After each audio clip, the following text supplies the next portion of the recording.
কিছুদিন আগে জামায়াতে ইসলামের আমির যুক্তরাষ্ট্রে বসে ওখানে একটা অনুষ্ঠানে কথা বলতে যে জামাতের কারণে কারো কোনো মনে দুঃখ পেয়ে থাকলে ওনারা নিঃশর্তভাবে ক্ষমা চেয়েছেন এবং এটা নিয়ে বেশ নিউজ টিউজ হয়েছে।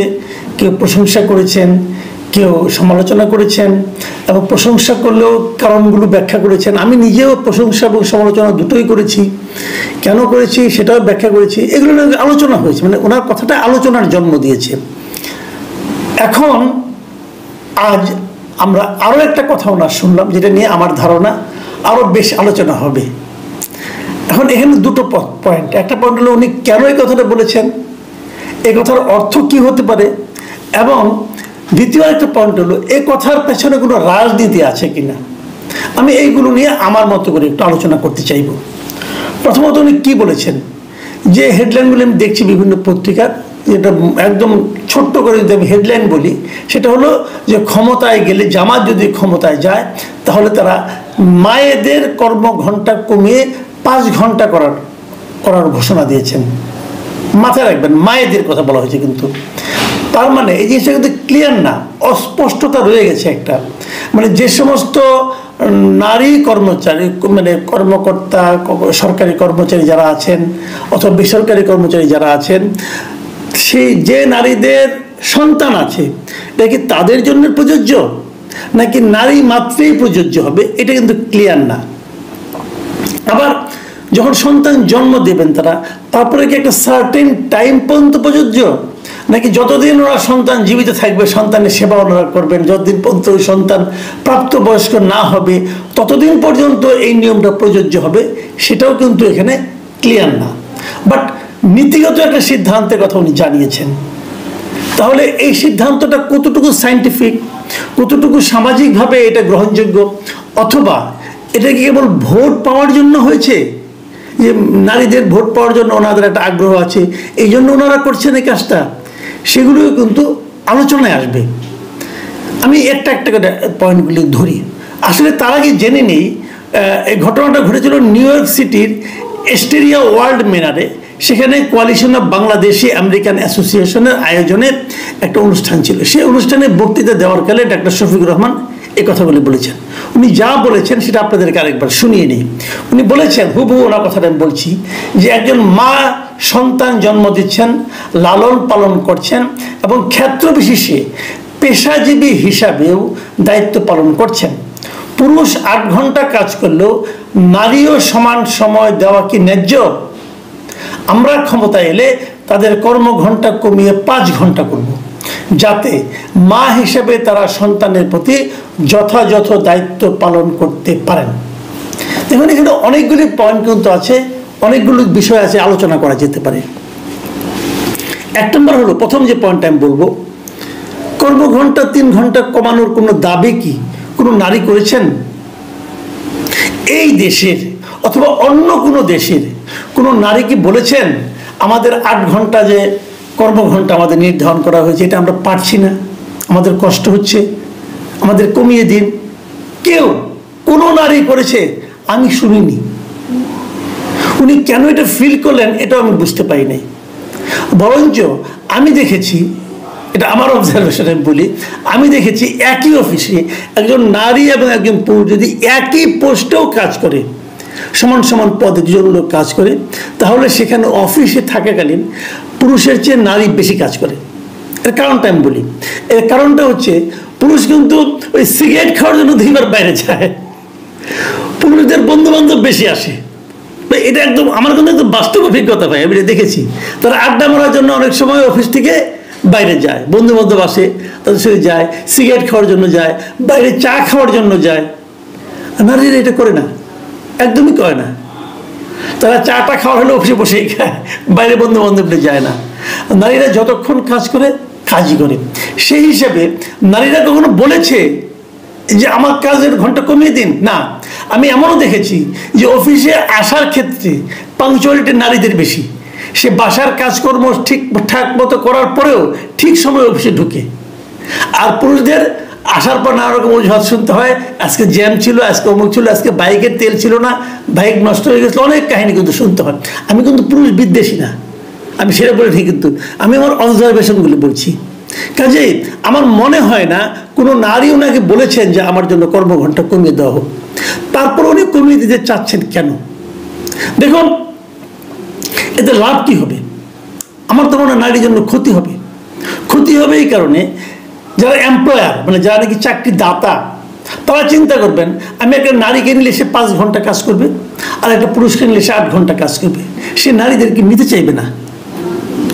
এখনই আমি জানি, এখন আমি অনেক এমপ্লয়ারকে দেখেছি যারা বলেন যে নারীদেরকে নিলে পরে যদি বাচ্চা কাচ্চা যখন হবে তাদেরকে 6 মাস ছুটি দিতে হবে, এটা তার জন্য একটা লস। 6 মাস তাকে বসায় বসায় বেতন দেওয়া, সে দিতে চায় না। আমি অনেক এরকম মালিক দেখেছি, বিশেষ করে বেসরকারি যারা নাকি চাকরিদাতা আছেন তাদের মধ্যে এই ধরনের প্রবণতা কিন্তু আছে।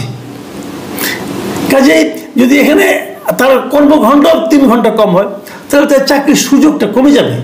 এটা একদম আপনারা জানেন কিনা আমি জানি না, একটা ঘটনা বলি। এই দেশে আরেকটা চাকরির পদ্ধতি আছে, এটাকে বলা হয় আউটসোর্সিং চাকরি পদ্ধতি। আউটসোর্সিংয়ে অনেক লোক, প্রায় কয়েক লক্ষ লোক বাংলাদেশে চাকরি করে। যেমন ধরেন এই বিভিন্ন হাসপাতালের এই যে ক্লিনার আছে, আয়া আছে, এগুলো কিন্তু আউটসোর্সিং পদ্ধতিতে হয়। আউটসোর্সিং মানে এইখানে লোক লাগবে এবং এই লোকগুলি নিয়োগ করার জন্য তারা একজন ঠিকাদারের উপর নির্ভর করে। একজন ঠিকাদারকে বলে যে আমার 20 জন ক্লিনার লাগবে, ওই ঠিকাদার 20 জন ক্লিনার তাকে দেয় এবং ঠিকাদার এই সরকারের কাছ থেকে, এটা কিন্তু সরকারি প্রতিষ্ঠানে আউটসোর্সিং হয়, কিন্তু সরকারের কাছ থেকে তারা হয়তো এক একজনের বেতন বাবদ সরকারি নিয়মের মধ্যেই টাকা পয়সা নেয়, নিয়ে তাদেরকে যাকে যা দিয়ে পারে ব্যবস্থা করে। এবং তখন দেখা যায় যদি ওখানে একজন নারী থাকে, সেই নারী যদি প্রেগনেন্ট হয় তা চাকরি থেকে বাদ দিয়ে দেয়। এটা নিয়ে কিন্তু আউটসোর্সিং যারা আছে তারা অনেক দিন ধরে আন্দোলন করছে, কোনো সুফল কিন্তু হয় নাই।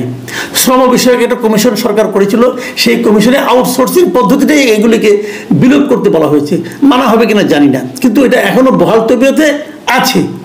তো ওইখানে দেখেন এই সরকারের একটা নিয়ম যে প্রসূতি মায়েদের জন্য ছুটি থাকতে হবে, সেই ছুটি কিন্তু আউটসোর্সিং ওরা দেয় না, ওই ঠিকাদাররা দেয় না।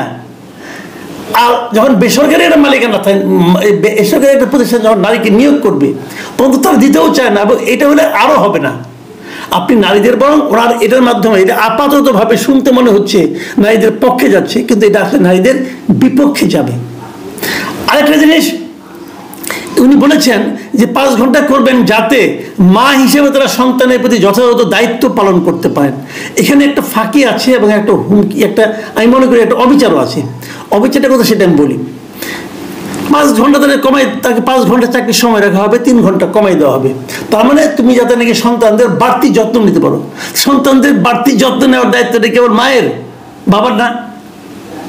উনি অভ্যস্ত, উনিও তো দেখেন না, উনি নিজে একজন ডাক্তার, উনি কি করে এটা বলেন আমি বুঝতে পারলাম না। একজন সন্তান যদি কেবল মায়ের যত্নে প্রতিপালিত হয়, তাহলে ওই সন্তানের সঙ্গে পিতার সম্পর্কটা, বন্ডিংটা কি স্বাভাবিক হবে? হবে না তো। পিতাকে ওই সন্তান মনে করবে পরবাসী কোনো একজন মানুষ। কাজেই সন্তানের সঙ্গে পিতা মাতার দুজনেই সমান বন্ডিং থাকা দরকার, সমান সম্পর্ক, ঘনিষ্ঠতা থাকা দরকার। তার জন্য পিতাকেও কিন্তু ওই সন্তানের লালন পালনের ক্ষেত্রে ভূমিকা রাখা দরকার। তাহলে সেই সন্তান তো ঠিক মতো মানুষ হবে না। কাজে একজন ডাক্তার হিসেবে, একজন চিকিৎসক হিসেবে উনি এই কথাটা কিভাবে বললেন যে সন্তানের বেশি যত্ন নেওয়ার জন্য মাকে আমি 3 ঘন্টা আগে বাড়িতে পাঠিয়ে দেব? এটা হয় না ভাই। আমি এই জিনিসটা আমি আজকে ওনাদের বলার পরে, পত্রিকায় নিউজ হওয়ার পরে আমি দেখেছি অনেকে এটা নিয়ে নানা ধরনের আলোচনা করছেন, এবং সেই আলোচনার মধ্যে উনি, যদিও ওনার কথার মধ্যে আন্তরিকতা ছিল, উনি বলছেন যে সে একজন মা, ঘরেও কাজ করে বাইরেও কাজ করে।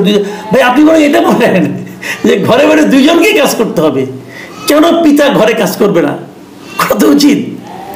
উনি এইভাবে যদি বলতেন, যদি উনি এইভাবে ছেলেদেরকে মোটিভেট করতেন, পিতাদেরকে মোটিভেট করতেন, সেটা হতো আরো বেশি কার্যকর।